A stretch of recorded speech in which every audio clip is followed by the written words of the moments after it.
Hello Vivid Chronicles family, welcome back to my channel. I hope आप लोग अच्छे होंगे, स्वस्थ होंगे, खुश होंगे। सो एज़ प्रॉमिस्ड आज मैं अपनी जेई जर्नी का पार्ट 2 लेकर आई हूँ। अगर आप लोगों ने पार्ट 1 नहीं देखा है तो मैं उसका लिंक डिस्क्रिप्शन बॉक्स में डाल दूँगी। आप लोग उस लिंक के ऊपर क्लिक करके डायरेक्टली पार्ट 1 देख सकते हैं। ये वीडियो देखने से पहले ज़रूर से पार्ट 1 देख लें ताकि आप लोगों को आगे की कहानी समझ में आए। So without any delay let's get started. जैसा कि मैंने आप लोगों को अपने लास्ट वीडियो में बताया था कि मैं जुलाई के महीने में काफ़ी डीमोटिवेटेड हो गई थी, काफ़ी फ्रस्ट्रेटेड थी। मुझे समझ नहीं आ रहा था मुझे क्या करना चाहिए, मुझे कहाँ से पढ़ना चाहिए, कैसे आगे बढ़ सकूँ, मैं अपने चैप्टर्स कैसे ख़त्म करूँ। मैथ्स के कारण मैं काफ़ी डीमोटिवेटेड हो गई थी। फिर एक दिन मैं यूट्यूब के शॉर्ट्स देख रही थी। शॉर्ट्स देखते देखते मुझे एक ऐसी वीडियो मिली जिसने मेरी पूरी जेई की जर्नी को बदल दिया। उस वीडियो में राजवंत सर एक ऐसा टॉपिक पढ़ा रहे थे जो कि बहुत टफ था, बट वो बहुत फन वे में उस चीज़ को समझा रहे थे। फिर क्या, फिर मेरा दिमाग वहाँ पे अटका। फिर मैंने पीडब्ल्यू के बारे में सर्च किया। पूरा रिसर्च करने के बाद मुझे पता चला पीडब्ल्यू एक ऐसी चैनल है जो कि फ्री में एजुकेशन भी देती है। उसकी वेबसाइट मैंने चेक की तो वहाँ पे मुझे बैचेस भी मिले जो कि बहुत रीजनेबल प्राइस में एक्चुअली बहुत अच्छी एजुकेशन दे रहे थे। हर चीज़ लाइक एक ऐसा प्राइस था जो मतलब हर बच्चा अफोर्ड कर सकता है अगर वो जेई की तैयारी कर रहा है, 2 साल अपना देना चाहता है, एक अच्छे तरीके से अपनी जर्नी को एक अच्छी लाइन देना चाहता है। फिर क्या, फिर मैंने अपने पापा को बोला कि मुझे फिर जी की क्लासेस नहीं करनी है, मुझे कुछ समझ नहीं आता। या तो मैं फिर जी की क्लासेस करूँ और कुछ ना समझूँ, या फिर मैं पीडब्ल्यू ज्वाइन कर लूँ, पीडब्ल्यू की एक बैच ले लूँ और जिसमें मैं स्लो जाऊँ बट मैं चीज़ों को समझूँ फ्रॉम बेसिक। फिर क्या, मेरे पापा नहीं माने। ही वॉज लाइक कि फिर जी इतनी रेनाउंड कोचिंग है, इतनी अच्छी उसकी फैकल्टी है, तुम उसको छोड़ के तुम पीडब्ल्यू ज्वाइन करना चाहते हो जो कि अभी जस्ट नया आया है। उस समय ना पीडब्ल्यू का इतना हाइप नहीं चल रहा था बिकॉज लॉकडाउन चल रहा था और मेरी 11th के टाइम पे वो मतलब जस्ट ग्रो कर रहा था, it was not fully grown. तो उस टाइम पे पापा भी उस चैनल को उतना नहीं जानते थे, तो वो अनश्योर थे कि वो सही होगा कि नहीं, हो सकता है कि बाद में जाके प्रॉब्लम हो। फिर क्या, 2-3 दिन तक इस पर चर्चा चली। फिर लास्ट में मानना तो उनको मेरा ही था, सिंस मैं उनकी बेटी हूँ, उनको मानना ही था। फिर बहुत तर्क विचार के बाद, बहुत सुझाव वगैरह करने के बाद मैं और पापा एक कंक्लूजन पे आए कि ठीक है, मैं पीडब्ल्यू की अर्जुना बैच चल रही थी तो मैंने अर्जुना बैच ले ली। अर्जुना बैच लिया। बैच में मुझे पता चला कि मंडे टू सैटरडे क्लासेस होती है, रेगुलर लाइक 2-2 घंटा ईच सब्जेक्ट होता है, लेकिन वो कम टॉपिक्स पढ़ाते एक दिन में। फिरजी की तरह नहीं, जैसे फिरजी में क्या होता था, एक दिन में वो इतना सब कुछ करा देते कि मेरा माइंड उस चीज़ को ले नहीं पाता था। एज यू नो कि हर बच्चा का ना कैपेसिटी होता है चीज़ों को लेने का। इट्स नॉट नेसेसरी कि अगर कोई टॉपर है तो वो हर चीज़ समझ जाए, और कोई अगर मतलब मान लो कि मीडियोकर स्टूडेंट है, not very good in studies और लाइक थोड़ा स्लो है, ज़रूरी नहीं है कि वो कुछ ना समझे, वो भी समझेगा लेकिन वो अपने पेस पे समझेगा। एक टॉपर स्टूडेंट जिस चीज़ को जल्दी लेता है, उसी तरह एक मीडियोकर स्टूडेंट किसी भी चीज़ को थोड़ा लेट लेता है बट ले लेता है उस चीज़ को, मतलब ये कैप्चर कर लेता है, बट उसको थोड़ा टाइम लगता है। लेकिन मेरा क्या था, मैं एक मीडियोकर स्टूडेंट थी, तो मेरा क्या था, मैं चीज़ों को लेट समझती हूँ लेकिन मैं जब समझ जाती हूँ तो उसको लॉन्ग टाइम तक रीगेन कर लेती हूँ, लाइक बहुत लॉन्ग टाइम तक मेरे दिमाग में वो चीज़ रहता है। तो फिर क्या, फिर मैंने पीडब्ल्यू की क्लासेस करना चालू किया। मैंने कंप्लीटली फिजी को बंद कर दिया, लाइक मैं एकदम क्लासेस नहीं करती थी, उसका बंद कर दिया। तो पीडब्ल्यू में वो जो पढ़ाते थे मुझे सब समझ में आता था, उनके क्लासेस मैं करने लगी। ऐसे लाइक वो लोग जो होमवर्क वगैरह देते थे वो करती थी, फिजी की मॉड्यूल्स करती थी और प्रीवियस ईयर करती थी। और केमिस्ट्री और फिजिक्स के लिए मैं एक्स्ट्रा, मतलब फिजिक्स के लिए मैं एच सी वर्मा एक्स्ट्रा करती थी, और केमिस्ट्री में मैं क्या करती थी, एनसीईआरटी पढ़ती थी, एनसीईआरटी के बैक क्वेश्चंस करती थी, और साथ में फिजी के जो मॉड्यूल्स थे वो करती थी, क्लास के नोट्स पढ़ती थी, और साथ में वो लोग जो होमवर्क देते थे पीडब्ल्यू से।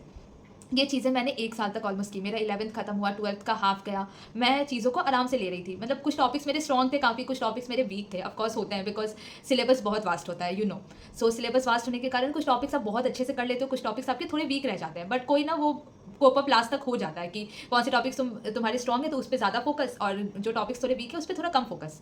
तो फिर लास्ट हुआ, मतलब it was around I guess अगस्त का महीना।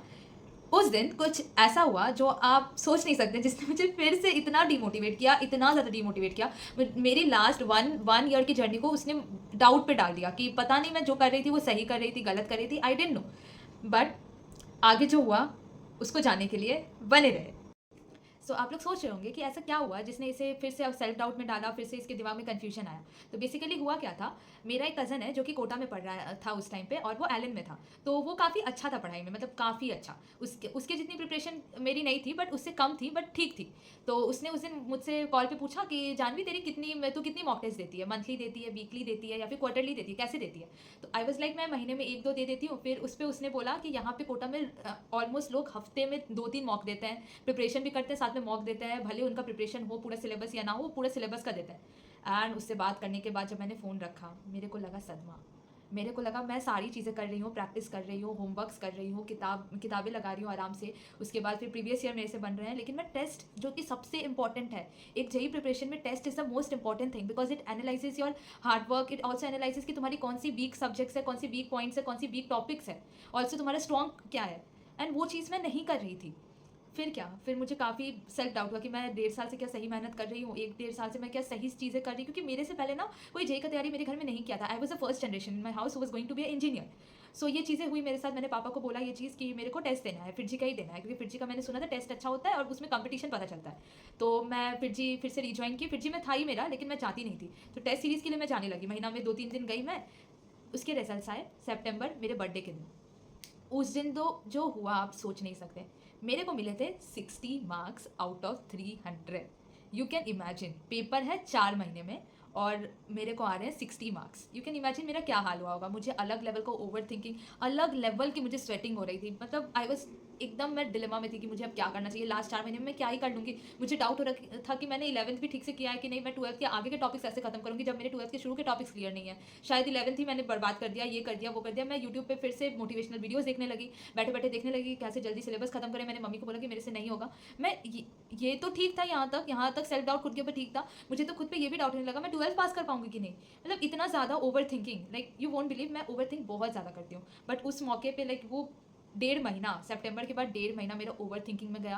साथ में मैं पढ़ाई करती थी, बट चीज़ों को बहुत बहुत मैं उस समय इमोशनल थी, काफ़ी ज़्यादा मुझे प्रॉब्लम होती थी। रात रात भर नींद नहीं होती थी। I always used to think कि मेरा नहीं निकला जेई, अगर मैं NIT IIT कहीं नहीं जा पाई तो मुझे फिर से प्राइवेट कॉलेज में यहाँ कोलकाता में ही पढ़ना पड़ेगा। मेरे पापा मेरा खर्चा कैसे उठाएंगे। फिर a lot of over thinking of other things other than studies बहुत ज़्यादा होता था। स्टडीज़ को तो लेके होता ही था काफ़ी, फिर अलग चीज़ों को भी लेके होता था कि पता नहीं मैं अपने पापा का ड्रीम पूरा कर पाऊंगी कि नहीं, उन्होंने जो मेरे लिए सोचा है वो चीज़ कंप्लीट कर पाऊंगी कि नहीं। फिर ऐसे ऐसे दिसंबर गया। दिसंबर तक आई वॉज लाइक ठीक है, जितना हुआ है प्रिपरेशन हुआ है। दिसंबर में अनाउंसमेंट हुआ कि जेई मेंस का पहला अटैम्प्ट जनवरी में होने वाला है। मैं काफ़ी दुखी थी, लेकिन ठीक है, ये सिंस मेरा फर्स्ट टाइम था। 12 का भी बोर्ड था उसी साल 2023 में, एंड जेई भी था। मैंने अपना जेई दिया फर्स्ट अटैम्प्ट मेरी बहुत अच्छी नहीं गई। I had got a percentile of 89, which is I know very less to get any NIT, like बहुत कम था। तो मुझे लगा कि सेकंड अटैम्प्ट में अगर मैं थोड़ा सा और मेहनत करूँ और 94, 95, 96 तक ले आती हूँ, ठीक ठाक परसेंटाइल ले आती हूँ, मुझे एक जेई में NIT में सीट मिल जाएगी। फिर क्या, फिर मैं चीज़ों को लेने लगी अच्छे से। मैंने फर्स्ट अटैम्प्ट देने के बाद फिर जब रिजल्ट्स आए तो मैं थोड़ा डीमोटिवेटेड थी, बट मैंने खुद को समझाया कि जानवी तू कर सकती है, अगर तू मेहनत करे, अगर तू 89 तक ला सकती है तो तू 90+ भी आराम से ला सकती है, तू अच्छे नंबर के साथ कोई NIT में जा सकती है। फिर मैंने अपने बोर्ड्स दिए, मेरे बोर्ड्स ठीक गए। भले मेरे को 2 साल से डेरिवेशन का आइडिया नहीं था, थोड़ा मैं भूल गई थी चीज़ों को, बट ठीक है, 12th का सिलेबस में मैं कोप अप कर लिया आराम से, क्योंकि 5-6 दिन का गैप रहता है। कोई भी बच्चा अच्छे से अगर ठीक ठाक तरीके से पढ़े वो कर लेता है, और मैं उतनी भी ख़राब नहीं थी, ठीक थी। तो मैंने वो चीज़ मैनेज तो कर ली। उसके बाद मेरा बोर्ड खत्म हुआ। बोर्ड जैसे खत्म हुआ 15 दिन बाद मेरी जेई थी। 15 दिन सिर्फ मैंने टेस्ट दिया है। रोज़ टेस्ट देती थी। रोज़ मैं उस टेस्ट का एनालिसिस करती थी बैठ के कि कहाँ पे मुझे इंप्रूवमेंट का ज़रूरत है, कहाँ पे मुझे वीक लग रहा है, कहाँ पे कौन सी टॉपिक मेरी स्ट्रॉन्ग है, कौन सी वीक है, मैं ये एनालाइज करती थी।